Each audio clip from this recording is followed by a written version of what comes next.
بسم اللہ الرحمن الرحیم۔ استغفار یہ اللہ تعالیٰ نے ایک ایسی نعمت ہمیں دی ہے جس کا اصل مقصد اور حقیقی مقصد تو یہی ہے کہ بندہ اپنے گناہوں کی معافی طلب کرے، اپنی بخشش کروائے، اور جتنی بھی نافرمانیاں بندے سے سرزد ہوتی ہیں ان نافرمانیوں کا ازالہ استغفار سے ہوتے ہیں۔ لیکن بہت ساری احادیث اور بہت ساری قرآن پاک کی آیتوں سے ہمیں جہاں عذاب سے بچنے کا، جہاں گناہوں کے مٹانے کا ہمیں پتہ چلتے ہیں استغفار سے، وہیں دنیاوی اغراض بھی اللہ تعالیٰ نے بہت سارے رکھے ہیں۔ بہت سارے اغراض دنیاوی اللہ تعالیٰ نے اس کے اندر چھپائے ہیں،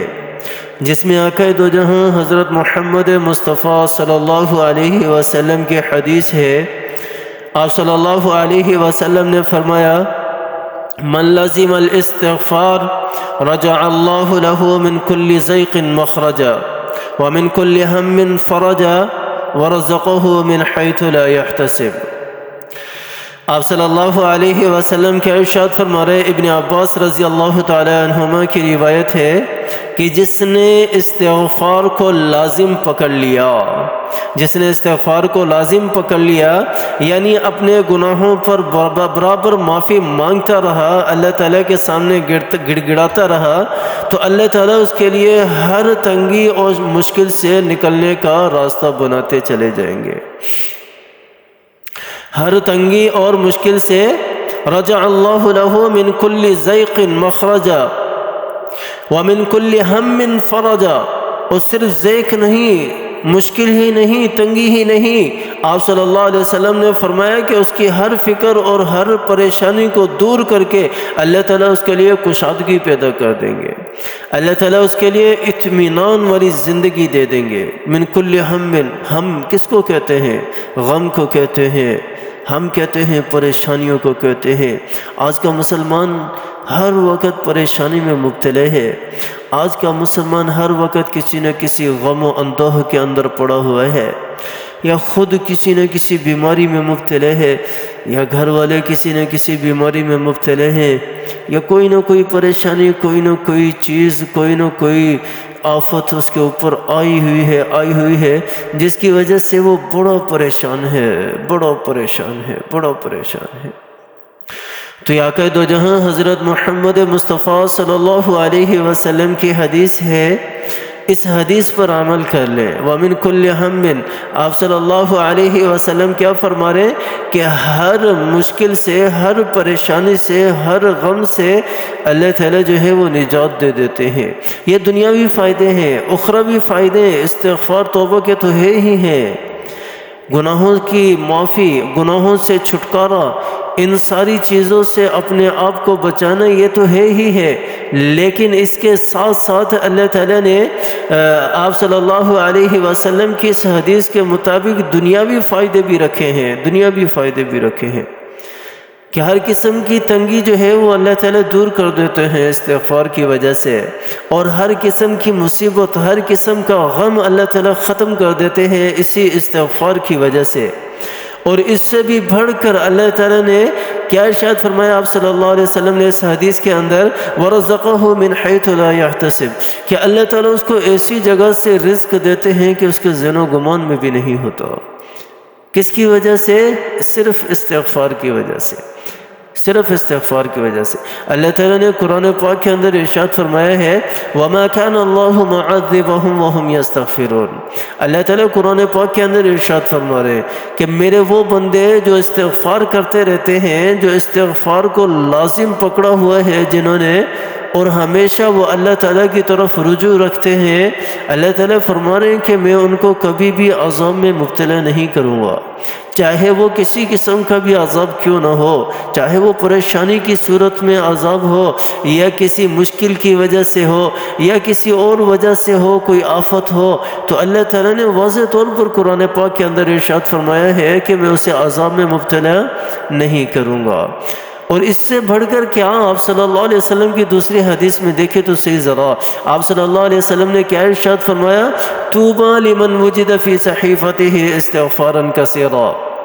کہ بہت ہی زیادہ خوشخبری ہو ایسے شخص کے لیے، کیسے شخص کے لیے کہ کل قیامت والے دن جس کے نامہ اعمال میں استغفار کثرت سے پایا جائے، کثرت سے پایا جائے، نامہ اعمال میں استغفار کثرت سے پایا جائے، ایسے شخص کے لیے خوشخبری ہو۔ اور جتنے بھی لغت لکھنے والے، ترجمہ لکھنے والے جو لوگ ہیں، لغوی معنی بتانے والے جو لوگ ہیں، یہ سارے کے سارے اس توبہ کے اندر جو خوشخبری آپ صلی اللہ علیہ وسلم نے ذکر کی ہے، اس کو بیان کرنے سے عاجز ہیں۔ ان کے پاس الفاظ نہیں ہے کہ اس لفظ کے اندر اتنی زیادہ خوشخبری ہے کہ ہم اس کو اپنے الفاظ میں بیان ہی نہیں کر سکتے۔ اور اگر ہم دنیا کو بالائے طاق رکھتے ہیں، آخرت کو بالائے طاق رکھتے ہیں، ساری چیزوں کو ایک سائڈ پہ رکھ کر ہم استغفار کرتے رہیں ویسے ہی، تو یہ کل قیامت والے دن ہمارے لیے کتنی بڑی خوشخبری ہوگی۔ آپ صلی اللہ علیہ وسلم کی اس حدیث کے مطابق طوبیٰ لمن وجد فی صحیفتہ استغفارا کثیرا، کہ جس کے نامہ اعمال میں استغفار کثرت سے پایا گیا، اس کے لیے بہت بڑی خوشخبری ہے کل قیامت والے دن، بہت بڑی خوشخبری ہے۔ تو میرے بھائی اور دوستو بزرگوں، یہ اللہ تعالیٰ نے ہمیں ایک انعام دیا ہے، ایک تحفہ دیا ہے، اور بہت ہی بڑا تحفہ ہے، بہت ہی بڑا تحفہ ہے، ہمیں اس کی قدر نہیں ہے۔ وہ امام مالک کا مشہور واقعہ ہے نا، امام احمد ابن حنبل کا، مالک کہہ رہا ہوں، امام احمد ابن حنبل کا مشہور واقعہ ہے کہ وہ ایک جا رہے تھے راستے کے اندر، امام مالک ہی امام احمد ہے، راستے میں جا رہے تھے، راستے میں جاتے جاتے رات پڑ گئی، اندھیرا ہو گیا، تو مسجد والے سے کہا کہ مجھے رات رکنے کے لیے اجازت دے دیں، تو انہوں نے اجازت نہیں دی۔ تو وہ ایک روٹی پکانے والا، ریسٹورنٹ والا، وہ دیکھ رہا تھا، انہوں نے کہا کہ آپ اچھے بھلے انسان لگتے ہیں، آج رات آپ میرے مہمان بن جائیں، میرے پاس رک جائیں۔ تو وہ ان کے پاس رک جاتے ہیں، تو وہ دیکھتے ہیں کہ یہ بندہ جو ہے ریسٹورنٹ والا، زبان چل رہی ہے، اللہ تعالیٰ کا ذکر کر رہا ہے، پوچھو تو صحیح کون سا ذکر کر رہا ہے؟ تو وہ بول پڑتے ہیں، کہتے ہیں اللہ کے بندے آپ کیا ذکر کر رہے ہو؟ تو وہ کہتا ہے کہ میں استغفار کا ذکر کر رہا ہوں، میں استغفر اللہ پڑھتا ہوں۔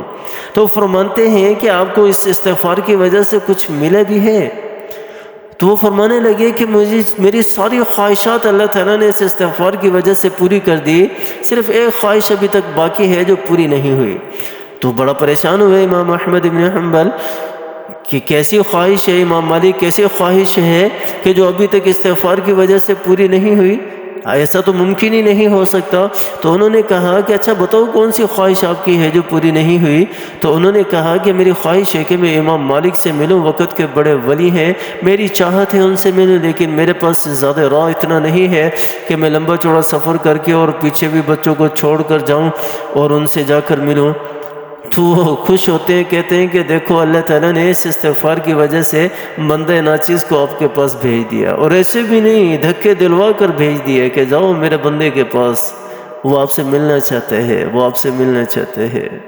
کتنی بڑی فضیلت اللہ تعالیٰ نے اس چھوٹے سے لفظ کے اندر رکھی ہے، استغفر اللہ کے اندر رکھی ہے۔ اللہ تعالیٰ تو ہمارے حقیقی محسن ہے، اللہ تعالیٰ تو ہم سے بڑی محبت کرتے ہیں، بڑا چاہتے ہیں اللہ تعالیٰ کی ذات ہمیں، لیکن ہم ہیں کہ اللہ تعالیٰ کی طرف رجوع نہیں کرتے، اللہ تعالیٰ کو مناتے نہیں ہیں، اللہ تعالیٰ کی طرف آتے ہی نہیں ہیں، ہم تو اپنے دین کی طرف آنے کے لیے تیار ہی نہیں ہیں۔ اللہ تعالیٰ ہمیں سمجھ عطا فرمائے، اللہ تعالیٰ ہمیں عمل کرنے کی توفیق عطا فرمائے، آمین ثم آمین، وآخر دعوانا الحمد للہ رب العالمین۔